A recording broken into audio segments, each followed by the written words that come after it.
Hi hello welcome back to my channel. ಅನಿರೀಕ್ಷಿತ ಮದುವೆ.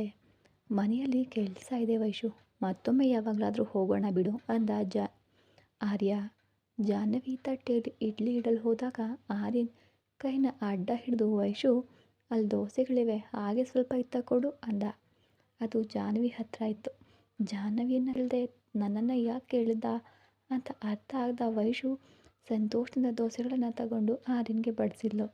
ಜಾಹ್ನವಿ ಕೋಪದಿಂದ ಆರ್ಯನ್ ಕಡೆಗೆ ನೋಡ್ತಾ ಇದ್ಲು. ವೈಶಾಲಿ ಬಡಿಸಿದ ದೋಸೆ ತಿಂತಿರುವಾಗ ಆರ್ಯನ್ಗೆ ತೇಗ್ ಬಂತು. ತಕ್ಷಣ ಜಾಹ್ನವಿ ತಲೆ ಮೇಲೆ ಟಪ ಟಪ್ ಅಂತ 2 ಏಟು ಹಾಕಿ ನೀರು ಕೊಟ್ಟು ಕುಡಿಯಲು ಹೇಳಿದ್ಲು. ಇದು ತೇಗ್ ಬಂದಿದ್ದಕ್ಕೆ ಹೊಡೆದ ಹಾಗೆ ಇಲ್ಲ, ನನಗೇನು ನತ್ತೆ ಹತ್ತಿಲ್ಲ, ಏನೋ ಮನಸ್ಸಿನಲ್ಲಿ ಇಟ್ಕೊಂಡು ಹೊಡೆದ ಹಾಗೆ ಇದೆ ಅಂತ ತಲೆ ಸವರ್ತಾ ಅಂದ ಆರ್ಯನ್. ಯಾರೋ ನಿನ್ನನ್ನು ಬೈಕೊಳ್ತಿದ್ದಾರೆ ಅನಿಸುತ್ತೆ ಆರ್ಯನ್, ಅದಕ್ಕೆ ನಿನಗೆ ಹೀಗಾಗಿದ್ದು ಅಂತ ಜ್ಯೋತಿ ಅಂದ ತಕ್ಷಣ ಅವನು ಜಾಹ್ನವಿ ಕಡೆ ನೋಡ್ದ. ಒಳ್ಳೆಯ ಉರಿ ಹತ್ತುವ ಕೆಲಸಗಳನ್ನು ಮಾಡಿದರೆ ಬೈಕೊಳ್ದೆ ಇನ್ನೇನು ಮಾಡ್ತಾರೆ ಅಂತ ಕೋಪದಿಂದ ಅಂದ್ಲು. ನಮ್ಮ ಆರ್ಯ ಯಾರಿಗೂ ಉರಿ ಹತ್ತುವ ಕೆಲಸ ಮಾಡೋದಿಲ್ಲ ಅಲ್ವಾ ಅಂತ ವೈಶಾಲಿ ಅಂದ ತಕ್ಷಣ ಜಾಹ್ನವಿ ಕೋಪದಿಂದ, ನಿಮ್ಮ ಆರ್ಯ ಅಂದರೆ ಇದೇನು ಕಾಲೇಜಾ? ಆರ್ಯ ಅಂತ ಕರೆಯಲು ಇದು ಮನೆ. ಈಗ ಅವರು ನನ್ನ ಗಂಡ. ಆರ್ಯನ್ ಅವರೇ ಅಂತ ಕರೆದಿದ್ರು ಪರವಾಗಿಲ್ಲ, ಆರ್ಯನ್ ಅಂತ ಕರೆಯೋದು ಮರ್ಯಾದೆ ಅಂದ್ಲು. ಕಾಲೇಜು ಆಗ್ತಿದ್ರೆ ಏನಾಯಿತು, ಆರ್ಯ ಅಂತ ಕರೀಬಾರ್ದಾ? ನೀನು ಒಂದು ವಿಷಯ ಮರ್ತು ಹೋಗಿದೀಯಾ, ನಿನಗಿಂತ ಮುಂಚೆ ನನಗೆ ಆರ್ಯ ಫ್ರೆಂಡ್ ಮಾತ್ರ ಅಲ್ಲ, ಲವ್ವರ್ ಕೂಡ ಅಂದ್ಲು ವೈಶು. ನಾನು ಬಿಟ್ಟು ಹೋಗಿದ್ದಕ್ಕೆ ನೀನು ಆರ್ಯನ್ ಹೆಂಡ್ತಿಯಾದೆ, ಇಲ್ಲ ಇದ್ರೆ ಈಗ ನಿನ್ನ ಜಾಗದಲ್ಲಿ ನಾ ಇರ್ತಾ ಇದ್ದೆ, ಅದನ್ನು ನೆನಪಲ್ಲಿಟ್ಕೋ ಜಾಹ್ನವಿ ಅಂದ್ಲು ವೈಶು. ಅದು ಒಂದು ಕಾಲದ ವಿಷಯ ವೈಶಾಲಿ, ನಿನಗೆ ಆರ್ಯನವರ ಜೊತೆ ಬರೆದಿದ್ರೆ ಹಾಗೆ ಮಧ್ಯದಲ್ಲಿ ಹೋಗ್ತಾ ಇರಲಿಲ್ಲ, ನನ್ನ ಕುತ್ತಿಗೆಗೆ ಅವರು ತಾಳಿ ಕಟ್ತಾನೂ ಇರಲಿಲ್ಲ.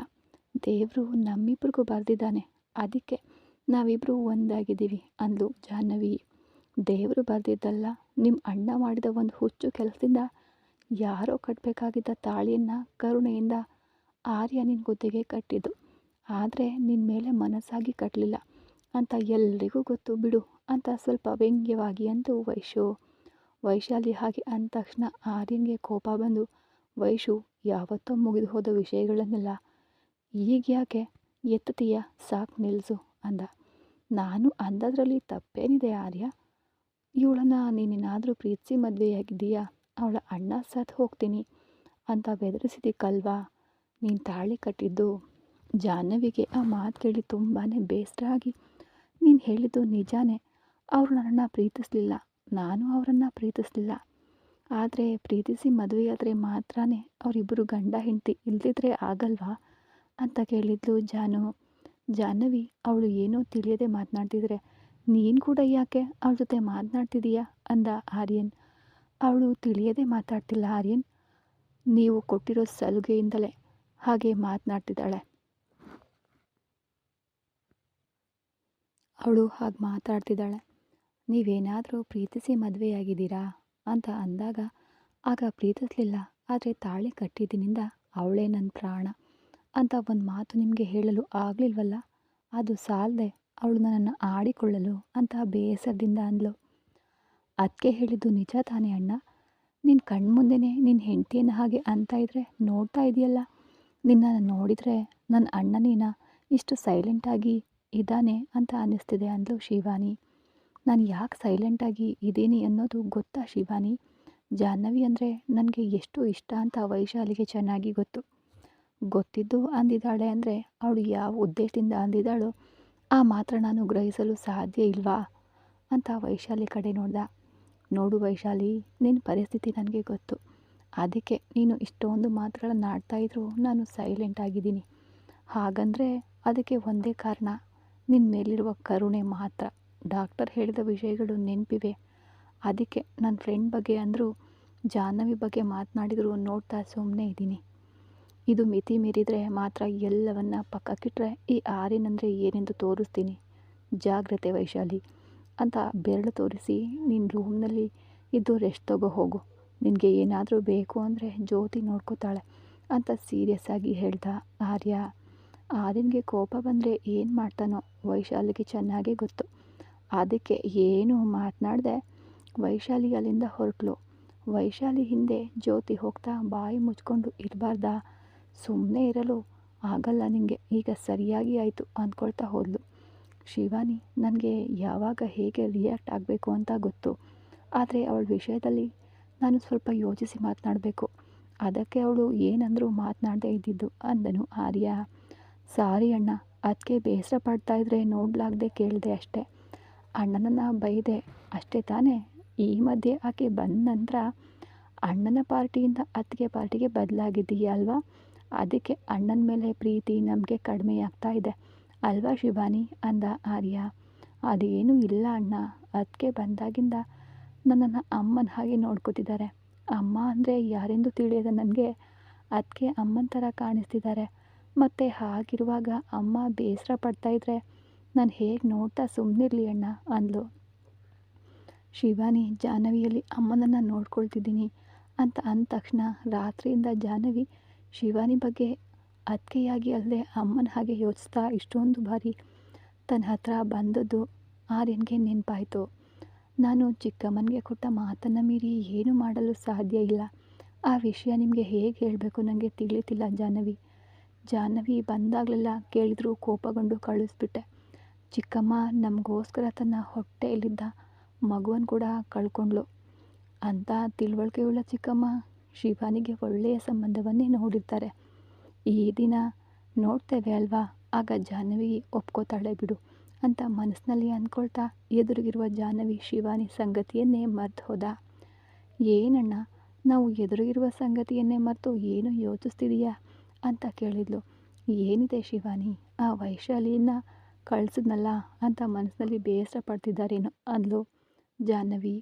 ನಿಮ್ಮ ಅತ್ತಿಗೆಗೆ ಸ್ವಲ್ಪ ತಿಕ್ಲು, ವ್ಯಂಗ್ಯ ಕಡಿಮೆ ಮಾಡಲು ಹೇಳು ಅಂದ ಆರ್ಯ. ಎದುರಿಗೆ ಮನುಷ್ಯರು ನಿಂತಿದ್ರೆ ಮಾತನಾಡದೆ ಎಲ್ಲೋ ಯೋಚಿಸ್ತಾ ಇದ್ರೆ ಏನಂತಾರೆ ಅಂದ್ಲು. ಆರ್ಯ ನಿಂತು ವಾಪಸ್ ಬಂದು, ನಾನು ಮಾಡುವ ಕೆಲಸಗಳನ್ನೆಲ್ಲ ನಿನಗೆ ಇಷ್ಟವಾಗುವಂಥದ್ದನ್ನೇ ಮಾಡ್ತಿದ್ದೇನಾ ಅಂತ ಕೇಳ್ದ. ಅಣ್ಣ, ಈಗ ಅದೆಲ್ಲ ಯಾಕೆ, ಮದುವೆಯವರು ಬರ್ತೇವೆ ಅಂತ ಹೇಳಿದಾರಲ್ವಾ, ಯಾವಾಗ ಬರ್ತಾರೆ ಅಂತ ಕೇಳಿದ್ಲು. ಚಿಕ್ಕಮ್ಮ 10 ಗಂಟೆಗೆ ಅಂತ ಹೇಳಿದರು. ಸರಿ ಅಣ್ಣ, ನಾನು ಹೋಗಿ ರೆಡಿ ಆಗ್ತೀನಿ, ಅದಕ್ಕೆ ಬಾ ಅಂತ ಜಾಹ್ನವಿ ಕೈ ಹಿಡ್ಕೊಂಡು ಮೇಲಕ್ಕೆ ಕರ್ಕೊಂಡು ಹೋಗಿ, ಏನತ್ತಿಗೆ ನೀನು ಅಣ್ಣನ ಜೊತೆ ಜಗಳ ಯಾಕೆ, ನಾನು ಏನಾದರೂ ಬೇಕು ಅಂತ ಜಗಳ ಕೇಳಿದ್ನಾ ಶಿವಾನಿ, ನಿಮ್ಮ ಅಣ್ಣನೇ ತಾನೇ. ಅವಳು ಹಾಗೆ ಬಾಯಿಗೆ ಬಂದ ಹಾಗೆ ಕಣ್ಣು ಬಿಟ್ಕೊಂಡು ನೋಡ್ತಾ ಇದ್ರು. ಆ ವೈಶಾಲಿ ಹಾಗೆ ಅಂತ ಇದ್ದಾರೆ, ನನ್ನ ಹೆಂಡತಿ ಅಂದರೆ ನನಗೆ ಪ್ರಾಣ ಅಂತ ಹೇಳಿದರೆ ಕರಗಿ ಹೋಗಿಬಿಡ್ತಿದ್ರಾ ನಿಮ್ಮಣ್ಣ, ಇಲ್ಲ ಸೌದು ಹೋಗಿಬಿಡ್ತಿದ್ರಾ ಅಂದ್ಲು. ಕಾರಣ ಏನು ಅಂತ ಹೇಳಿದ್ರು ತಿಳಿಯದ ಅದಕ್ಕೆ ನಿಮಗೆ ಹೇಳಿದ್ರು ಬಿಡು. ಅವಳು ಮಾಡುವ ನಾಟಕಗಳನ್ನು ಈ ಅಣ್ಣ ನಿಜ ಅಂತ ನಂಬಿ ಅವಳಿಗೆ ಏನಾದರೂ ಆಗುತ್ತೆ ಅನ್ನೋ ಭಯದಿಂದ ಅವಳು ಏನು ಮಾಡಿರೂ ಸೈಲೆಂಟಾಗಿ ಇರ್ತಾರೆ. ನಾನು ಕೂಡ ಅವಳ ಮೇಲೆ ಕೂಗಾಡಲು ಹೇಳಲ್ಲ. ಒಂದು ಮಾತು ನನ್ನ ಬಗ್ಗೆ ಪ್ರೀತಿಯಿಂದ ಹೇಳಿದರೆ ಏನಾಗ್ತಿತ್ತು ಅಂತ ಅಂದ್ಲು ಜಾಹ್ನವಿ. ನನ್ನ ಮದುವೆ ಆಗೋ ತನಕ ಅಣ್ಣ ಹಾಗೆ ಇರ್ತಾರೆ ಬಿಡು, ಅದಕ್ಕೆ ನೀನೇ ಸ್ವಲ್ಪ ಹೊಂದ್ಕೊಂಡು ಹೋಗು ಅಂದ್ಲು. ಸರಿ ಬಿಡು, ನಿನ್ನನ್ನು ರೆಡಿ ಮಾಡ್ತೀನಿ, ಈಗ ನಡಿ, ಮತ್ತೆ ನಿಮ್ಮ ಅಣ್ಣ ಬಂದು ಈ ಮದುವೆ ಇಷ್ಟ ಇಲ್ಲದೆ ರೆಡಿ ಮಾಡಿಲ್ಲ ಅಂತ ಹೇಳ್ತಾರೆ ಅಂತ ಶಿವಾನಿಯನ್ನು ರೆಡಿ ಮಾಡಲು ಹೋದ್ಲು ಜಾಹ್ನವಿ. ವೈಶಾಲಿ ರೂಮಿಗೆ ಹೋಗಿ ಸಿಟ್ಟಿನಿಂದ ಅಳ್ತಾ, ನನ್ನ ಮೇಲೆ ಪ್ರೀತಿ ಇಲ್ಲ, ಕೇವಲ ಕರುಣೆಯಿಂದ ಹಾಗೆ ಹೇಳ್ತಿದ್ದಾನೆ ಆರ್ಯ. ನಿಜವಾಗಿಯೂ ಕರುಣೆ ಇದ್ದಿದ್ರೆ ನನ್ನನ್ನು ಮನೆಗೆ ಸೇರಿಸ್ತಿರ್ಲಿಲ್ಲ. ಆರ್ಯಗೆ ಪ್ರೀತಿ ಇರೋದಕ್ಕೆ ನನ್ನನ್ನು ಮನೆಗೆ ಸೇರಿಸಿ ಆ ಜಾಹ್ನವಿ ನನ್ನನ್ನು ಏನು ಅಂದಂತೆ ನೋಡ್ಕೊಳ್ತಾ ಇದ್ದಾನೆ.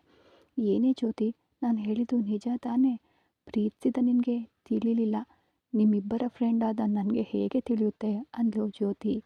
ನೀನು ನಿಜವಾಗಿಯೂ ಯಾವತ್ತೂ ನನ್ನ ಪರವಾಗಿ ಮಾತನಾಡಿದ್ದೀಯಾ ಅನ್ನೋಕೆ ಈಗ ನಿಜ ಹೇಳೋಕ್ಕೆ ಈ ದಿನ ಆರ್ಯ ಹೀಗೆ ಮಾತನಾಡಬೇಕಿತ್ತು. ಇದು ನನ್ನಲ್ಲಿ ನೋವನ್ನು ಇನ್ನೂ ಹೆಚ್ಚು ಮಾಡಿದೆ ಕಣೆ. ನನ್ನ ಪ್ರಾಣ ಹೋಗೋ ಮುನ್ನ ಆರ್ಯ ತನ್ನ ಬಾಯಿಂದಲೇ ನನ್ನ ಮೇಲೆ ಪ್ರೀತಿ ಇದೆ ಅಂತ ಹೇಳಿಸ್ತೀನಿ ನೋಡು. ಇಂತಹ ಎಷ್ಟೋ ಶಬ್ದಗಳನ್ನ ಮಾಡಿದ್ದೀಯ ಕಣೆ, ಇದುವರೆಗೂ ಯಾವುದೂ ನೆರವೇರಿಲ್ಲ ಅಂದ್ಲು ಜ್ಯೋತಿ. ಆರ್ಯನ ಮನಸ್ಸಲ್ಲ ಜಾಹ್ನವಿ ತುಂಬಿದ್ದಾಳೆ ಅಂತ ನಿನಗೆ ಇನ್ನೂ ತಿಳಿತಿಲ್ವಾ ಏ ಹುಚ್ಚಿ ಅಂದ್ಲು. ನನ್ನ ಫ್ರೆಂಡ್ ಯಾವತ್ತಿಗೆ ತಿಳ್ಕೊತಾಳೋ ಏನೋ ಅಂತ ನಗ್ತಿರೋದನ್ನು ವೈಶಾಲಿ ನೋಡಿದ್ಲು. ಏನೇ ನನ್ನ ಮಾತುಗಳನ್ನು ನಿನಗೆ ನಗುವಾಗಿ ಕಾಣಿಸ್ತೀವಿಯಾ ಅಂತ ಕೋಪದಿಂದ ಹೇಳಿದ್ಲು ವೈಶು. ಅದೇನಿಲ್ಲ ಕಣೆ, ಆರ್ಯ ನಿನ್ನನ್ನು ಎಂದೋ ಮರ್ತ್ಬಿಟ್ಟಿದ್ದಾನೆ. ನಿನಗೆ ಆ ವಿಷಯ ಅರ್ಥ ಆಗದೆ ಇದನ್ನೆಲ್ಲ ಮಾಡ್ತಿದೀಯ. ನಿಂಗೆ ಹೇಗೆ ಅರ್ಥ ಮಾಡಿಸ್ಬೇಕು ನನಗೆ ತಿಳಿತಿಲ್ಲ. ನನ್ನ ಮೇಲೆ ಪ್ರೀತಿ ಇಲ್ಲ ಅಂತ ನೀನು ಹೇಗೆ ಹೇಳ್ತಿದೀಯಾ? ನಿನಗೇನಾದರೂ ಆರ್ಯನ್ ಹೇಳಿದ್ನಾ ಅಂತ ಕೇಳಿದ್ಲು ವೈಶು. ಆರ್ಯನ್ ನೋಡಿದರೆ ಯಾರಿಗಾದರೂ ಅರ್ಥ ಆಗುತ್ತೆ ಬಿಡು. ಜಾಹ್ನವಿ ಅಂದ್ರೇ ಆರ್ಯನ್ಗೆ ಇಷ್ಟ ಅಂತ. ಜ್ಯೋತಿ, ನೀನು ನನ್ನ ಫ್ರೆಂಡಾ ಅಥವಾ ಆ ಜಾಹ್ನವಿ ಫ್ರೆಂಡಾ ಅಂತ ಕೋಪದಿಂದ ಕೇಳಿದ್ಲು ವೈಶಾಲಿ. ನಿನ್ನ ಫ್ರೆಂಡ್ ಆಗಿದ್ದಕ್ಕೆ ನಿನ್ನ ಹತ್ರ ಇದ್ದು ನಿನ್ನನ್ನು ನೋಡ್ಕೊಳ್ತಾ ಇದ್ದೀನಿ. ಜಾಹ್ನವಿ ಫ್ರೆಂಡ್ ಆಗಿದ್ದರೆ ಇಲ್ಲಿ ಯಾಕೆ ಇರ್ತಾ ಇದ್ದೆ? ನೀನು ನನ್ನ ಫ್ರೆಂಡ್ ಅಂದಮೇಲೆ ನನ್ನ ಪರವಾಗಿ ಮಾತನಾಡಬೇಕು ತಾನೇ. ಮತ್ತು ಆ ಜಾಹ್ನವಿ ಪರವಾಗಿ ಮಾತನಾಡಿದೆ ಅಂದರೆ ನಾನು ಸುಮ್ಮನೆ ಇರಲ್ಲ. ನಾನು ಯಾರ ಸೈಡ್ ಮಾತನಾಡ್ತಿಲ್ಲ ಕಣೆ. ಆರ್ಯನ್ ಪ್ರೀತಿಸ್ತಿದ್ದಾನೋ ಇಲ್ವೋ ಅದನ್ನು ಹೇಳ್ತಿದ್ದಾನೆ. ನಿನಗೆ ಈಗ ಜಾಹ್ನವಿ ಮೇಲೆ ಪ್ರೀತಿ ಇದೆಯಾ ಅಥವಾ ಆರ್ಯನ್ ಮೇಲೆ ಪ್ರೀತಿ ಇದೆಯೋ ನಿನಗೆ ನಿರೂಪಿಸಬೇಕು ಅಷ್ಟೇ ತಾನೇ ಅಂದ್ಲು ವೈಶು. ನೀನು ಯಾವುದೋ ಹುಚ್ಚು ಕೆಲಸಗಳನ್ನು ಮಾಡದೆ ಆರ್ಯನ್ ಹೇಳ್ದ ಹಾಗೆ ರೂಮ್ನಲ್ಲಿದ್ದು ಸುಮ್ಮನೆ ರೆಸ್ಟ್ ತಗೋ ಹೋಗು ಅಂದ್ಲು ಜ್ಯೋತಿ. ನಿನಗೆ ಯಾರ ಮೇಲೆ ಪ್ರೀತಿ ಇದೆ ಅಂತ ತೋರಿಸಿ ಆಮೇಲೆ ನಾನು ರೆಸ್ಟ್ ತಗೋತೀನಿ.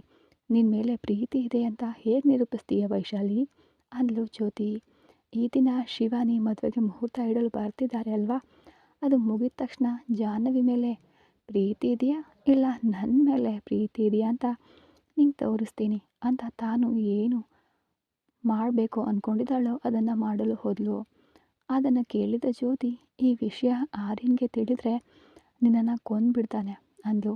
ಆರ್ಯನ್ಗೆ ತಿಳಿಬೇಕು ಅಂದರೆ ನೀನು ಅಥವಾ ನಾನು ಹೇಳಬೇಕು. ನಾನಂತೂ ಹೇಳಲ್ಲ, ನೀನು ಹೇಳ್ತೀಯಾ ಅಂದ್ಲು. ಹೇಳಲ್ಲ ಅಂತ ತಲೆಯಾಡಿಸಿದ್ಲು ಜ್ಯೋತಿ. ಈ ದಿನದೊಂದಿಗೆ ಆರ್ಯನಿಗೆ ಯಾರ ಮೇಲೆ ಪ್ರೀತಿ ಇದೆ ನನಗೂ ತಿಳಿಯುತ್ತೆ ಬಿಡು. ನಿನ್ನ ಮೇಲೆ ಪ್ರೀತಿ ಇಲ್ಲ ಅಂದರೆ ಇಲ್ಲಿಂದ ಹೊರಟು ಹೋಗೋಣವಾ? ಹಾಗೆ ಹೇಗೆ ಹೋಗ್ತೀನಿ? ನನ್ನ ಮೇಲೆ ಪ್ರೀತಿ ಹುಟ್ಟೋ ಹಾಗೆ ಮಾಡ್ಕೊಳ್ತೀನಿ. ಆದರೆ ಮೊದಲು ಈಗ ನಾನು ಮಾಡಬೇಕಾದ ಕೆಲಸವನ್ನು ನಾನು ಮಾಡೋದಕ್ಕೆ ಬಿಡು ಅಂದ್ಲು ವೈಶು. ನೀನು ಒಳ್ಳೆಯದಕ್ಕೆ ಹೇಳ್ತಿದ್ದೀನಿ. ಆರ್ಯನ್ಗೆ ತಿಳಿದ್ರೆ ಒಂದು ಕಾಲದಲ್ಲಿ ಪ್ರೀತಿಸಿದ್ದೆ ಅನ್ನೋ ಕರುಣೆಯೂ ಇರಲ್ಲ. ನೆನ್ಪಿಟ್ಕೋ, ನಾನು ಮಾಡುವ ಕೆಲಸದಿಂದ ಜಾಹ್ನವಿ ಪ್ರಾಣಕ್ಕೆ ಯಾವುದೇ ಅಪಾಯ ಬರಲ್ಲ ಬಿಡು ಜ್ಯೋತಿ ಅಂದ್ಲು ವೈಶು. ಜಾಹ್ನವಿ ಶಿವಾನಿಯನ್ನು ಸಿಂಪಲ್ಲಾಗಿ ರೆಡಿ ಮಾಡಿದ್ಲು. ಶಿವಾನಿ ಏನೂ ಮಾತನಾಡದೆ ಸುಮ್ಮನೆ ಮೌನವಾಗಿ ಕೂತಿದ್ಲು. ಸುಮ್ಮನಿರುವುದನ್ನು ನೋಡಿದ ಜಾಹ್ನವಿ, ಶಿವಾನಿ, ಇಷ್ಟೊಂದು ಯೋಚಿಸೋ ಬದಲು ನಿಮ್ಮ ಅಣ್ಣನಿಗೆ ಈ ಮದುವೆ ಇಷ್ಟ ಇಲ್ಲ ಅಂತ ಹೇಳಬಹುದು ತಾನೇ ಅಂದ್ಲು. ಅದೇನೂ ಇಲ್ಲ ಅದಕ್ಕೆ, ಈ ಮದುವೆ ನನಗೆ ಇಷ್ಟನೇ. ಎಲ್ಲ ಇಷ್ಟವಾಗಿದ್ದರೆ ಮತ್ತೆ ಯಾಕೆ ಅಷ್ಟೊಂದು ಡಲ್ ಆಗಿದೆಯಾ ಹೇಳು ಶಿವಾನಿ? ಮದುವೆಯಾದರೆ ನಿಮ್ಮನ್ನೆಲ್ಲ ಬಿಟ್ಟು ಹೋಗ್ಬೇಕಲ್ವ ಅದಕ್ಕೆ, ಅದನ್ನು ನೆನೆಸ್ಕೊಂಡ್ರೆ ಭಯ ಆಗ್ತಿದೆ ಅಂತ ಸುಳ್ಳು ಹೇಳಿದ್ದು ಶಿವಾನಿ. ಸರಿ ಬಿಡು ಶಿವಾನಿ, ನೀನು ನಿನ್ನ ಮನಸ್ಸು ಬಿಚ್ಚಿ ಯಾವಾಗ ಹೇಳ್ತೀಯೋ ಆಗಲೇ ಕೇಳ್ತೀನಿ ಬಿಡು ಅಂತ ತಲೆಯಲ್ಲಿ ಹೂವನ್ನು ಮುಡಿಸ್ತಿದ್ರೆ ಬೆಡ್ ಮೇಲಿದ್ದ ಶಿವಾನಿ ಫೋನ್ ಟಿಂಗ್ ಆಯಿತು. ಅದಕ್ಕೆ ಸ್ವಲ್ಪ ಫೋನ್ ಕೊಡ್ತೀಯಾ ಅಂತ ಕೇಳಿದ್ಲು.